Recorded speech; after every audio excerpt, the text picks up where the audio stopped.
So a couple of years back, my buddies and I tried to stay in the park after closing time. Our plan was to just take pictures, nothing sinister or anything like that. We just wanted to be able to say that we did it. Basically, we snuck from bathroom to bathroom, corner to corner, and managed to stay there until they closed the gates and the maintenance team got to work. We were really surprised we hadn't got caught. It was almost strange considering how much talking up Disney security gets. Our hearts were beating like crazy, and we sat there for a while, hiding behind a tombstone by the haunted mansion. We noticed that it's true, the Disney staff had signed their names on every single one. So finally we got the courage to roam about, still being careful as to not be seen. It was really eerie. The occasional guard or maintenance worker would walk by and we would just duck or hide behind a corner. It worked for about half hour. Of course, we couldn't keep this up for long, and of course they caught us. I mean, give us props for even attempting and succeeding, but that's not where the story ends. So the first thing we said when we got caught was, "Are you going to take us down to the dungeon?" And we laughed. The security guard chuckled too, so the mood wasn't too dreary. He told us we weren't the first people to try and sneak in after hours, but he wanted to know how we did it. We explained the situation and he actually laughed and said it wasn't a bad plan. He told us he had to take us to the Disney jail to be further interrogated, which we thought was odd, but we figured from the beginning that if we'd gotten caught, they'd take us down there. It might have been our plan all along. Maybe we wanted to see the Disney Catacombs more than we wanted to see the park after hours. So he called for more workers to come and help him escort us, and we went on our way toward Toontown. Then they took us down in this elevator, right into hell. The first thing we noticed was how expensive looking the elevator was. I don't know if that makes sense, but it's hard to explain. It was like a stainless steel interior with mirrors all around, and the floor was this tacky red carpeting, but it looked expensive. There were only 2 buttons in this elevator, not counting the emergency buttons. One said up and the other said down. I had forgotten to mention they never handcuffed us or zip-tied our hands. They just kind of walked beside us, expecting we'd follow. Not that we would have tried to make a run for it. I mean, these people seemed decent. Like, how were we supposed to know what was going to happen? The elevator stopped and we started walking down this perfectly shining, bleach-smelling corridor. There were no doors on either side. It was just a plain, empty corridor. We walked for what seemed like an eternity, and no one was talking any longer. It was me, my friends, the security guard, and 2 other maintenance workers. Finally, we reached a heavy metal door that had a security code and a card reader. One worker put his card in, the other typed a code on the keypad. I watched the code he had typed in, 121566. I only remember it because I found out later what its significance was, and it makes me laugh looking back. Strange. It's strange that I could laugh looking back. They led me and my friends into another corridor. This one had doors down the hallway walls. Each door had a little plexiglass square, 10 by 10 inch window at the top right corner. It looked sort of like a psych ward, to be honest, not so much like a jail. He led us to room 1901, and inside was a single desk with, surprisingly, 3 chairs for me and each of my friends. Then they left us in there alone, closing the door on the way out. We sat in the chairs like obedient little children and waited for them to return, but they never did. 2 hours went by and no one came back for us. My friend Tim went to the door and surprisingly it was unlocked. He didn't open it though. He was worried there'd be a guard on the other side and that they'd think we were escaping, and we weren't looking for any more trouble. So about another 25 minutes went by when we got restless and finally decided to leave the room. The hallway was empty like before, no signs of people, nothing. We started calling out, "Hello, is anybody there?" No one answered our calls. We noticed surveillance cameras were placed above every door, and we got to wondering if there was any living soul in this place at all.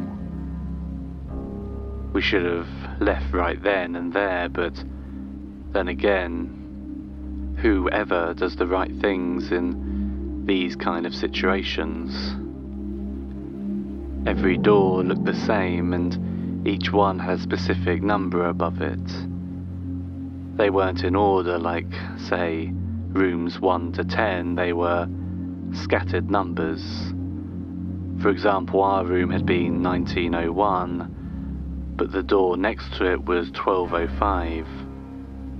We got to thinking and finally assumed they were just randomly chosen. We walked up the hallway and had no idea where we were going, what we were hoping to find, or even if it mattered.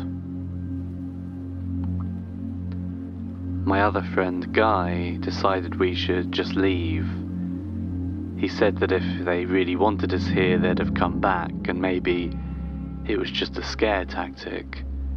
Maybe they just wanted to trick us into thinking we were being arrested and were waiting for us outside to laugh. I felt weary of the whole situation, and Tim was just quiet the whole time, nodding his head here and there. We were more interested in looking into the door's little 10 by 10 inch windows. That wasn't a good idea. I tried to tell him, but of course, no one listens to reason when they're freaked out, and we were definitely freaked out at this point. The cameras above the doors were capable of motion detection and followed us as we wandered down the desolate corridor. A little red light at the bottom of the lens blinking each second. No noise filled the air, all we heard was each other's breathing. And then it happened. We had reached the end of the hallway. Unfortunately, the door at the end had another PIN code reader.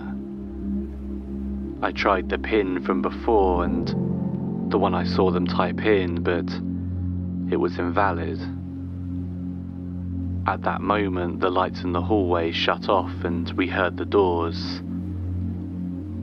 I can still hear them to this day. The doors opened, all lining up along the corridor. They made a subtle creak and then a boom as they hit the wall beside them with force. As I said, after I entered the invalid code in the keypad, the lights shut off and the doors opened, except for the door with the keypad. We also noticed as the doors opened, each doorway had a little bit of light seeping from its open pathway. We stood there stunned for a good 5 minutes, not knowing what to do. We figured we tripped some alarm and that it was just some sort of protocol, a standard drill in case of an attempted escape. What were we supposed to think? So we turned the other direction, away from the locked door. A sense of panic hit all three of us for some reason, and we got the urge to run. No one agreed to running. It was like we all knew we had to at the same time. Some sort of instinct, like a baby gazelle knowing when to run from a lion. We were in a lion's den, all right. It wasn't until about the 10th door we passed that we began to look into the doorways as we passed them. Standing at the doorways were people in costume. We were running past Donalds, Mickeys, Goofies, Plutos, and all different kinds of Disney characters. It was insane, and we screamed at the top of our lungs. I know they say never look behind you as you run, but I did. They were leaving their rooms and following us, not running, just casually walking towards us. I think that is what made it that much more terrifying, almost like they knew we had nowhere to go. Now I don't know if this was all in my head just from sheer panic and fear of the moment, but I swear, I could swear on my mother's life I heard "It's a Small World" playing over an intercom. I have a fear of dolls, and that ride always gave me the creeps my whole life. Now I could see them, the little robotic dolls standing in the doorways as we passed. Still following were the costumed characters. The dolls weren't chasing us, thank God. I would have died from a heart attack if I'd seen the dolls following suit, but they didn't. It didn't make the situation all that better. I mean, how many times have you been followed by a group of costumed individuals seemingly out to eat you alive? At least that's what I told myself to keep myself moving. Stopping meant being devoured by Donald Duck. I don't know about you, but I don't want to go out like that. Tim was crying, Guy was sweating and breathing heavily, and I just kept turning my head to see if we were being followed, and of course we were. I'm not sure how many doors we had passed at this point, or if there really were different characters at each door. But I knew that this hallway had to end at some point, and we were going to get out of this place pronto. Easier said than done. I looked back after another 2 minutes of running, and noticed there was nothing behind us anymore that we could see. I heard footsteps, but figured we had gotten so far ahead that they were still walking casually like before. The hallway was still going on for what seemed like forever, and Guy needed to stop or he was going to faint from exhaustion. The door behind us was open, with the light on but nothing inside. I decided we would hide in there till we caught our breath and could continue onward. As we closed the door behind us, I noticed the room was 1966. Again, that meant nothing at the time. Tim was pacing the room. Guy was laying on the floor, still breathing pretty hard. And I was at the window. Looking out, I saw nothing. No more music, no nothing. It was dark and hard to tell for sure, but I figured I would have seen figures, shadows or something. Still, I kept watching. After 15 minutes or so, Guy said he was good to go. Tim was the only one smart enough to pull out his new Razor cell phone. No signal, of course.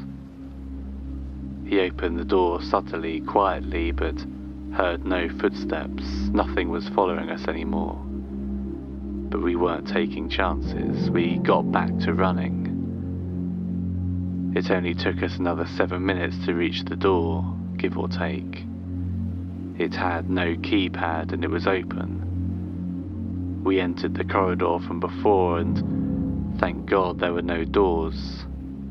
We ran for the elevator and got in, pushed the up button and stood there, looking at each other, dumbfounded as to what had just happened. None of us spoke, we just waited till the elevator opened back into Toontown and started making our way for the front gate. We kept a low profile, using the same duck and hide technique that has gotten us this far from the get-go. Maintenance workers and security guards were still about, but we couldn't take any more chances. Finally, Tim lost it and took off in a sprint. I couldn't imagine what had set him off until I looked and saw that everyone in the park was just stood there, staring at us with blank faces. We heard a voice over the intercom explaining that 3 fugitives had escaped from captivity and needed to be escorted back into the jails below. We booked it, catching up to Tim. Costumed characters appeared from the shadows, workers and guards chasing after us. Everyone was sprinting for us.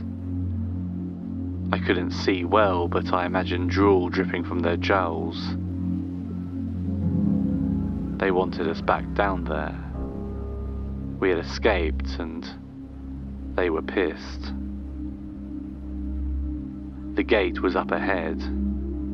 The creepiest thing about all this, besides the voice over the intercom, the park was dead silent. No chat from the workers could be heard, even now as we were running for what we assumed was our lives. Just the characters, the workers, the guards. No one bothered to shout after us, no one yelled, no one said, "Stop." Nothing. Just footsteps and the occasional cough from Guy. As we made it past the park's front gate, we didn't stop until we got out the parking lot. Our car was gone and we were left scratching our heads. We continued running down the road and it went for miles, stopping occasionally for us to catch our breath. We made it to a little corner store where Tim used his cell to call a taxi cab. When it arrived, we took the cab back to the hotel we were staying at, paid the fare and went up to our rooms. In the end, the next day, we got a call from the hotel's front desk, so we headed downstairs. There were officers waiting for us. They said our car had been impounded and we needed to pay the fine. They didn't ask us any other questions, and we didn't bother telling the police anything that happened. Even now, on this random message board, people who don't have a reason to disbelieve me don't believe me. So how could an officer of the law be expected to? We didn't bother. We simply paid the fine and drove home. We didn't talk about what happened the whole drive back. It wasn't until a couple of weeks later that I got myself to search up the numbers. Curiosity, I guess. As you all know, Walt Disney was born on December 5th, 1901. The room we were in was 1901. The door next to us was 1205. He died December 15th, 1966, which was the key code the worker had put in to lead us into the main corridor. What a strange coincidence, I decided. Whether any of that was real at all, I couldn't tell you. Maybe our imaginations ran wild. We were tired. It was around 1 AM when we made our escape. So it's plausible that that's the answer. I'll never forget it though. And I haven't been back since. Thank you for listening. And if you enjoyed this video, please remember to subscribe to the channel and like the video, as it helps more people to find it. Join me for live streams on TikTok several times a week. You can find my profile in the description, or just search Bad Dream Baby. And if you'd like even more content, consider subscribing to my Patreon account, linked in the description. Until next time, good night.